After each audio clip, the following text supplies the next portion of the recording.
साम्राज्य, सामान्यांचा असामान्य आवाज.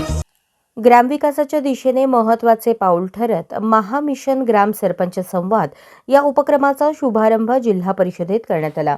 मुख्यमंत्री समृद्ध पंचायत राज अभियानांतर्गत राबवण्यात येणाऱ्या या उपक्रमाचे उद्घाटन मुख्यमंत्र्यांचे आर्थिक सल्लागार तथा मिशन सीईओ प्रवीण परदेशी यांच्या हस्ते करण्यात आले. या उपक्रमामुळे गाव पातळीवरील विकास कामांना नवी गती मिळणार असल्याची अपेक्षा व्यक्त केली जात आहे.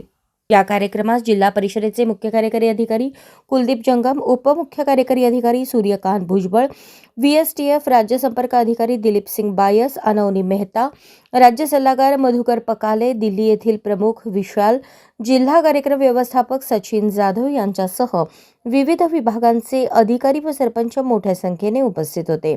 यावेळी सीईओ प्रवीण सिंह परदेशी यांनी सरपंच संवाद ॲपच्या माध्यमातून थेट सरपंचांशी संवाद साधला.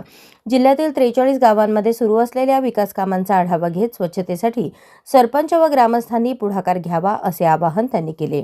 जिल्ह्यातील 27 गावातील पाणी पुरवठा योजना सोलर आधारित करण्यात येणार असून विजेअभावी पाणी पुरवठा विस्कळीत होऊ नये हा या योजनेमागचा मुख्य उद्देश असल्याचेही परदेशी यांनी स्पष्ट केले.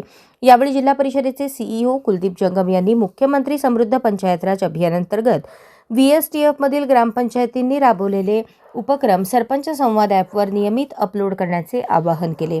कार्यक्रमात धामनेरचे माजी सरपंच शहाजी क्षीरसागर यांनी लोकसहभागातून राबवलेल्या विविध विकास उपक्रमांची माहिती दिली. या सरपंच संवाद उपक्रमामुळे गाव पातळीवरील समस्या थेट प्रशासनापर्यंत पोहोचणार असून तंत्रज्ञानाच्या मदतीने ग्रामविकासाला वेग मिळणार आहे. त्यामुळे महामिशन ग्राम अंतर्गत सुरू असलेला हा संवाद ग्रामीण महाराष्ट्राच्या विकासात मैलाचा दगड ठरेल अशी अपेक्षा व्यक्त केली जात आहे.